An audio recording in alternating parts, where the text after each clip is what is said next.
পয়সা আছে মনে হয়, এর টাকার লোভই যাই যায় আড়াইলো। তো আসিয়া বসে সিন্দুকটা তোলো, যেই ফিরাউন ধরতে যায় আর সিন্দুক মনে মনে করে স্বয়ং আল্লাহ তাআলার দোস্ত ভাসতে ভাসতে এসেছে এই কাফেরের হাতে, কোনোদিন সিন্দুক কাজ করবে না। জোরে কোন মারহাবা। আসিয়া উঠাইল, আসিয়ার সময় সিন্দুক দূরে গেল না। এইবার বলছে তালাটা খুলো খুলো। এত ঝাঁকি মারলো ফিরাউন, তালা খুলতে পারে না। বলছে নিজেকে যে খোদাই দাবি করো, বলে আমি খোদা, নাউজুবিল্লাহ করো, আর তালা খুলতে পারো। আস্তে করে তালায় হাত দিয়ে কয় মনে মনে বিসমিল্লাহির রহমানির রহিম। তালা খুলে গেল, ঢাকনি উঠায় দেখে 3 মাসের একটা বাচ্চা আসিয়াকে দেখে মিষ্টি মিষ্টি হাসি দেয়। আই শোনা আমার কোলে আয়। ফিরাউনকে ডাক দিয়ে বলে বেয়াদব লোক তুমি, তোমার ভয়ে কত মা সন্তান হারা এইভাবে যে কত নদীতে ফেলাইয়া দিয়েছে, তুমি এতদিন বিয়ে করেছো, এই ছেলেকে আমি লালন পালন করব। লালন পালন করবা বলে লোক বাজা বলে বুঝো না, এই ছেলেকে আমি লালন পালন করব। বলি এটা আমার সেই অরিজিনাল মুসা। তো বলছে খোদাই দাবি করার একটা শিশু বাচ্চাকে দেখে ভয়ে কাপড় মোছা মোছা করো, তাই না? এবার গায়ে হাত দিয়ে দেখো তোমার কি করি আমি। চারিদিকে ডিক্লার দিয়ে দাও যে আমার স্ত্রী আসিয়া সন্তান প্রসব করেছে।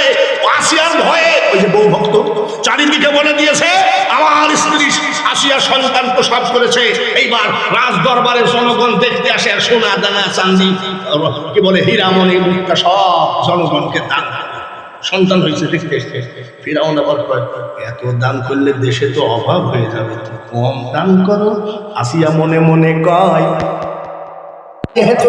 আমাকে বলে দিয়েছে তোর গোষ্ঠী সাফ না, আসিয়া ছাড়বো না। আসিয়া বলতেছে মানুষকে কান্না করা যায়, তাহলে বলবে করে পাওয়া সন্তান, কার সন্তান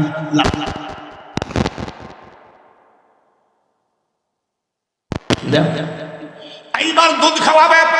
ওইদিকে কি ঘটনা, যখন ফিরাউনের ঘরে সন্তান ধরা পড়লো, যেখানে বাঘের ভয় সেখানে খালা পার হয়ে আসছে। তোমার খালা দেখি তো মেরে ফেলছে নাকি চারিদিকে। এইবার আসিয়া বলতেছে ছেলেটার বাড়ি কোথায়, কোথার থেকে আসছে জানি না, কতদিন খাই না, একটু দুধ খাওয়ার ব্যবস্থা করো। ফিরাউন বলল যে দুধ খাওয়াবে মুক্তিযোদ্ধার মতো ওই রকম ভাতা দেওয়া হবে, তার সংসারে যারা আছে তাদেরকেও সরকারি ভাতা দেওয়া হবে। এই সরকারি ভাতা নেওয়ার জন্যে দুধ খাওয়াতে আসলো যেসব মেয়েরা, যখন মুখে স্তন ঠেকায় মুসা নবী মুখ বন্ধ করে দেয়। ফিরাউন বলছে খবরদার। আসিয়া বলতেছে ছেলে যদি দুধের অভাবে মরে দেখবি তোমার কি হয়। আমি তো চেষ্টা করতেছি। মুসার খালা যাই বলছে বলল তুমি চিন্তা করো না, তোমার ছেলে একেবারে জাগা মতো। বলে আল্লাহ তুমি যে স্বপ্নে দেখাইলে আমি হেফাজত করবো, আমার ছেলেকে কাপড়ে ধরে নিয়ে গেলো ঘরে নেই কি। তুমি এক কাজ করো, পরিচয় দিবা না যে এটা তোমার ছেলে, তুমি দুধ খাওয়াই করো, বেতন মারহাবা জোরে কর। কাপড়ে বোধ করা কত মজা যে কোরআনের মধ্যে আছে, এই মজা কেউ নিল না। মুসার মা যেই আসছে, মুসা আলাইহিস সালাম আসিয়া চিন্তা করে এইটা তার মা। এত মেয়ে মানুষ আসলো, মুখটা বেজার কিন্তু এখন হাসতেছে। মুসা আলাইহিস সালামের কানের কাছে গিয়ে আসিয়া বলতেছে বন্ধু তুমি সরকারি বেতন খাও, তোমার বেতন নাও, সরকারি খানা খাও, নিজের ছেলেকে নিজের মতো লালন পালন করো, কিন্তু খবরদার আউট করো না যে তুমি তার মা, কিন্তু এই কাফের তোমাকেও মেরে ফেলবে। এইভাবে লালন পালন করতেছে 3 বছর বয়স হয়ে গেল। জোরে বলেন মারহাবা। ছেলেরা আসি ঘরে একরকম, বসতে শিখলে একরকম, দাঁড়াইতে শিখলে একরকম, আস্তে আস্তে ছেলে মেয়েদের চেহারা বাড়ি না কমে। 3 বছরের ছেলেকে সুন্দর করে মাথা হাসড়াই দিয়েছে, বাদশাহী খানা ঘরের ভিতরে ঘুরতেছে। ফিরাউন কয় আসি আসে কথা বলে কি, ছেলেটাকে আমি কোনদিন এই পর্যন্ত 3 বছর কোলে নিই নাই। মুসা তোমার ভয় আমি কিছু বলি না করতেছে, হারে কি সুন্দর চেহারা। বলে শোনো তুমি যে কোলে নাও না, তাতে মানুষ বলে কি জানো, যদি ওর নিজের ছেলে হয় তাহলে কোলে নেয় না কেন, একটু কোলে নাও জনগণকে দেখাও। বলে আয় আব্বা। আব্বার বয়স কত? জোরে কর। লাভ দিয়ে কোলে উঠেছে, আদর করে একটা সুমা দিতে গেছে, ডাইন হাত দিয়ে না বাম হাত দিয়ে ঠাস করে চর মারছে। ফিরাউন ও বাবু রে! আল্লাহ তাআলা ক্ষমতার মালিক, ইজ্জতের মালিক। তুইজ্জু মান তাশাউ ওয়া তুযিল্লু মান তাশাউ বিয়াদিকাল খায়র ইন্নাকা আলা কুল্লি শাইইন কাদির। আল্লাহ তাআলা 4 মাইল পর্যন্ত এই আওয়াজটা পৌঁছায় দিয়েছে বেইজ্জতি করার জন্য। এইবার চারিদিক থেকে দৌড়ে আসছে, জাহাপানা কি হলো? আসিয়া করে বলে, লোকজন এসেছে, বলো একটা চর মারিস, আমার মাথা ব্যথা করতেছে। তোমার ইজ্জত থাকে, তুমি যে কথা বলো। বলে কি বলবো, শিখাইয়া দাও। বলছে বলো, আমার ছেলে মুসা আমাকে যে আদর করেছে, আনন্দে চিৎকার করেছে। বলছে বাবা আপনারা কিছু মনে করেন না, আমার ছেলে আজকে বহুদিন পর আমাকে আদর দিয়েছে, যার জন্য চিৎকার করেছে। বলে আচ্ছা সরি যা। এইবার লোকজন চলে গেল। ফিরাউনকে আসিয়া মানুষকে তো বুঝ দিলাম, কিন্তু কি বলবো বিশ্বাস করো, এমন চর মারিছে আমার মাথা ঢুকতেছে। আমার চোখে আমি জোনাকি পোকা দেখি। জোনাকি পোকা দেখছি? বলে তুমি আর কারোর কাছে বলো না, নিজে খোদাই দাবি করো আর এক চর এরকম করতেছ। এইভাবে লালন পালন করতে করতে 30 বছর মেলা হয়ে থাকবে। কত বছর? উলামাদেরকে জিজ্ঞাসা করবেন, একজন নবীকে 50 জন পুরুষের শক্তি দিয়ে দুনিয়ায় পাঠানো হয়। এত পরিমাণ শক্তি মুসা নবীর গায়ে। তখন 30 বছরের পুরা যুবক। আমাদের দেশে রিফিউজি আছে, ইন্ডিয়ান থেকে যারা এসেছে, পাকিস্তানে আটকা পড়া কিছু আছে, তারপরে আছে ওই কক্সবাজারে, চিটাগাঙ্গে আসছে মায়ানমার থেকে। ওদেরকে কি বলে? রোহিঙ্গা দিয়ে একটা বাংলাদেশকে সাজানো হয়েছে। ওই সময় ওই জায়গায় তুর্কিরা ছিল, আর একদল ছিল কিপ্তি।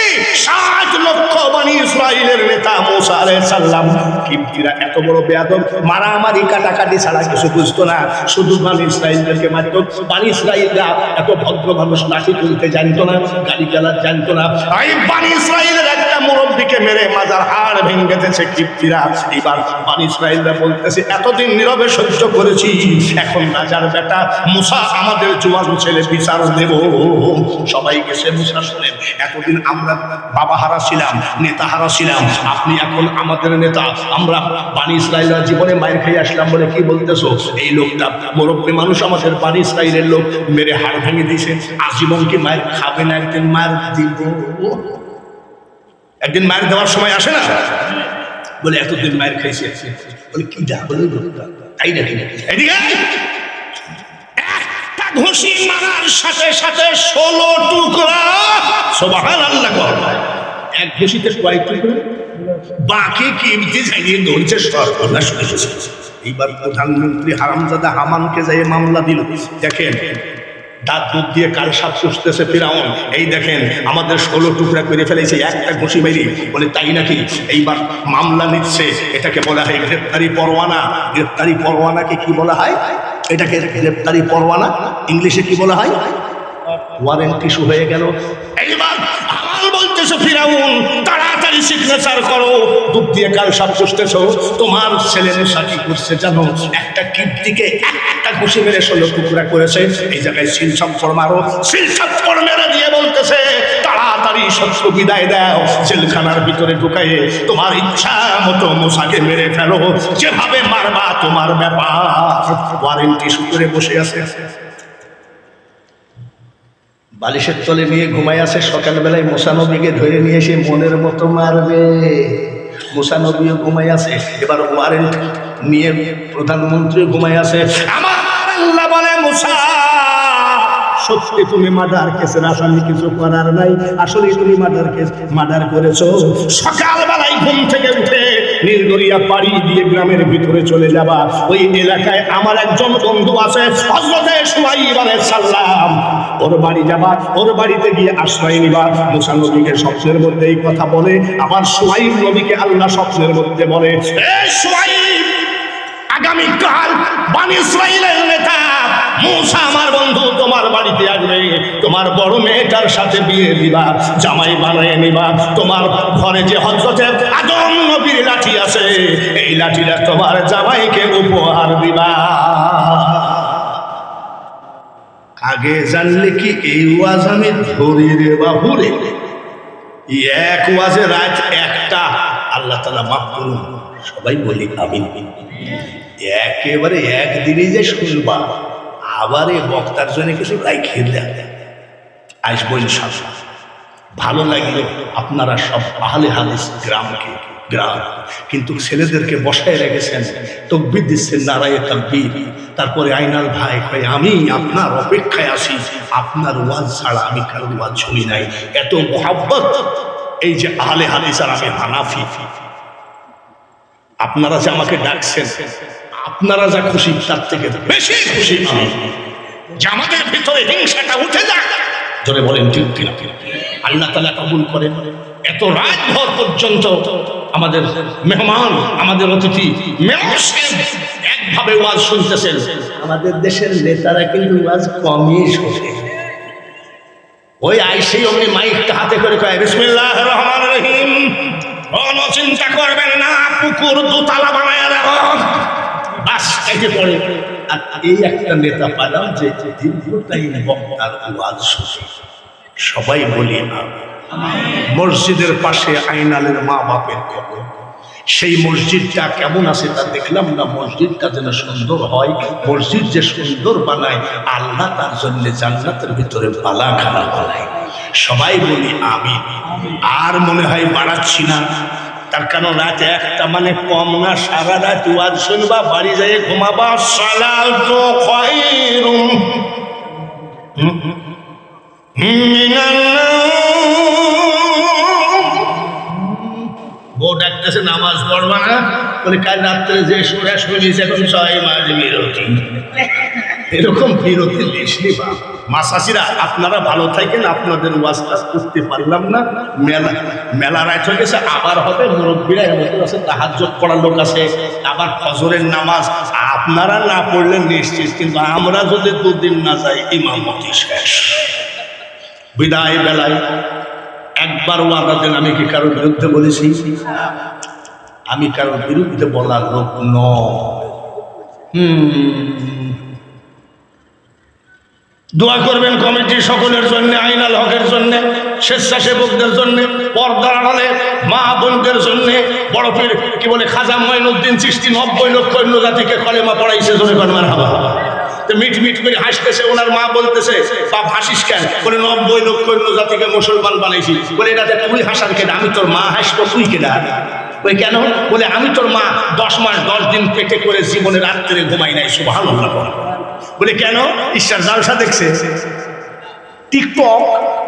বলে সারা রাত যাই নামাজে নামাজ পড়ছি, তাসবিহ তেলাওয়াত করছি, কোরআন তেলাওয়াত করে কাঁদছি, মাবুদ আমার পেটের বাচ্চাটাকে তুমি ওলি বানাইয়ে দাও। তাই নাকি? বলে হয়। তাই নাকি? শুধু তাই? যতদিন যত মাস তুই আমার মুখের দুধ খালি রে আব্বা, আমি তোর মা বিনা অজুতে আমার দুধ তোর মুখে ঠেকায় না। আর আমাদের মেয়েরা অজু জানে, বিনা অজুতে মা বুকের দুধ ছেলের মুখে দেয় নাই। মা তুমি যদি অলির মা হতে চাও, তোমাকে আগে অলি হতে হবে। তারপরে যারা আর্থিক সহযোগিতা করেছেন, মেয়র, উপজেলা চেয়ারম্যান, সবার জন্য দোয়া করি। আল্লাহুম্মা আমিন। এই ভাই হাত তোলেন সবাই, আল্লাহুম্মা আমিন। মাবুদ, মাবুদ গো, রব্বানা যালামনা আনফুসানা ওয়া ইল্লাম তাগফির লানা ওয়া তারহামনা লানাকুনান্না মিনাল খাসিরিন। চিৎকার করে বলুন আমিন। রব্বিরহামহুমা কামা রব্বায়ানি সগীরা। জোরে বলেন আমিন। রব্বানা তাকাব্বাল মিন্না ইন্নাকা আনতাস সামিউল আলিম ওয়া তুব আলাইনা ইন্নাকা আনতাত তাওয়াবুর রহিম। সবাই বলেন আমিন। আয় রব্বুল আলামিন। রাত তো কম হয় না, গরমের ভিতরে মৌলানা, আলেম, উলামা, হাজি, গাজী, ময়, মুরব্বী, নেতা, নেত্রী সবাই তোমার উপরে হাত তুলেছে, হাত খান ফিরাইয়ে দিও না। আবুদ আজকের এই মাহফিলকে কবুল করে নাও মাবুদ গো। এই মাহফিলের ভিতরে এমন মানুষ আছে হাজার হাজার টাকা ডাক্তারকে দিয়েছে, রোগ ভালো হয় নাই। মা রোগী, বাবা রোগী, নিজের রোগী, স্ত্রী রোগী, ছেলে মেয়ে রোগী। আমি প্রধান বক্তা, আমি যতই মূর্খ হই না কেন, আমি বিশ্বাস করি ডাক্তার রোগী বাঁচাইতে পারে না, বাঁচতে পারে না। একমাত্র মারনেওয়ালা, বাঁচানেওয়ালা তুমি। প্রত্যেকের ঘর থেকে রোগ উঠায় না। এমনও মানুষ হাত করেছে, ব্যাংক থেকে লোন নিয়েছে, বিপদে পড়ে সুদে টাকা নিয়েছে, দোকানদারের কাছে বাকি বিক্রি করে খেতে খেতে লজ্জায় বাজার ছেড়ে দিয়েছে। ঋণের বোঝা কান্দে করে যদি কেউ হাত বাড়ায়, ঋণ পরিশোধ করার একটা রাস্তা দেখাও। ঘরে যুবতী মেয়ে বিয়ের উপযুক্ত, জাহেলিয়াতি জামানা, টাকা ছাড়া বিয়ে হয় না, মা বাপ অত্যন্ত গরিব, এটা ওটা বিক্রি করে টাকা জোগাড় করতে পারবে, কিন্তু চরিত্রবান ছেলে পাওয়া বড় মুশকিল।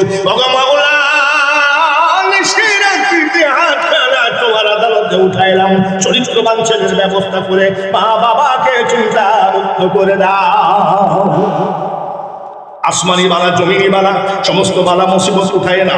মাবুদ, এটা মসজিদের জালসা। ওগো মাওলা, এই মসজিদে এই জালসায় যারা যারা দান করলো, হোক সে 5 টাকার কয়েন, জীবনে ওই হাত কাটার টাকার অভাবে, পয়সার অভাবে কোনো বেঈমান মুনাফিকের কাছে নিচু বানায়ও না। এত বড় একটা মাহফিল সাজিয়েছে, স্বেচ্ছাসেবক ভাইয়েরা কত সুন্দর করে খেদমত করতেছে। মাহবুব গো, এরা সাইকেল রাখতেছে যেন চুরি না হয়, এরা মুসল্লিদের জুতাটা পর্যন্ত আগায় দিচ্ছে স্বেচ্ছাসেবক ভাইদেরকে। কাল কিয়ামতের মাঠে জান্নাতি মানুষ হিসাবে জান্নাতে প্রবেশ করায় দিও। ওগো মাওলা,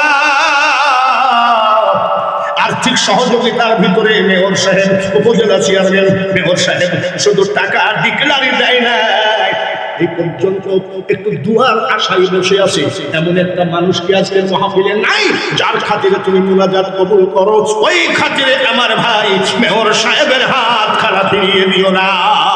মা বাপ, দাদা দাদি, নানা নানি, শ্বশুর শাশুড়ি, আত্মীয় স্বজন যারা কবরে গেছে, এলাকার সকল গোরস্থানকে কিয়ামত পর্যন্ত আযাব মাফ করে দাও।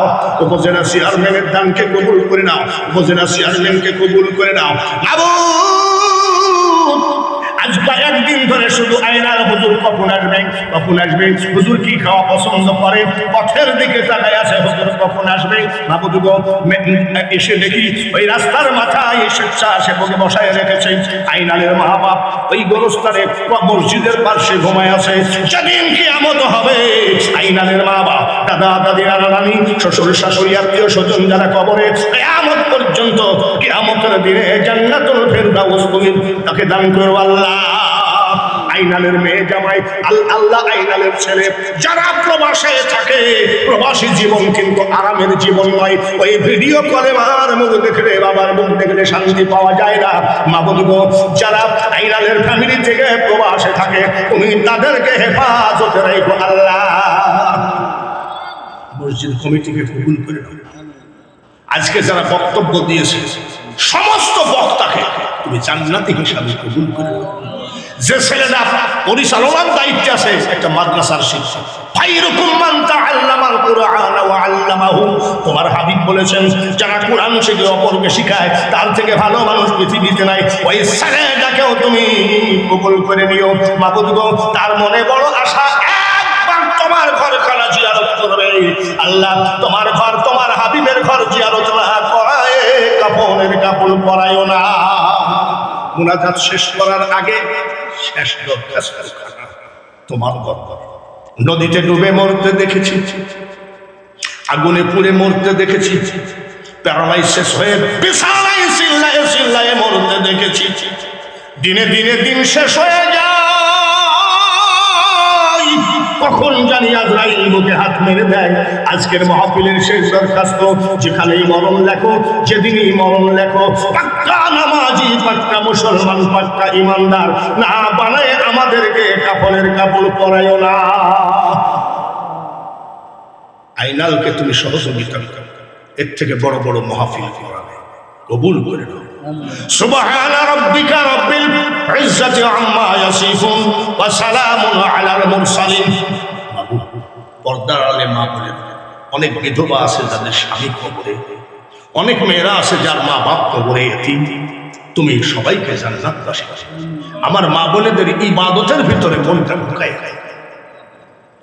সাল্লাল্লাহু তাআলা আলা খায়রি খালকিহি মুহাম্মাদিন ওয়া আলা আলিহি ওয়া আসহাবিহি আজমাইন ওয়ারহামনা মাহুম লা ইলাহা ইল্লাল্লাহু মুহাম্মাদুর রাসূলুল্লাহ।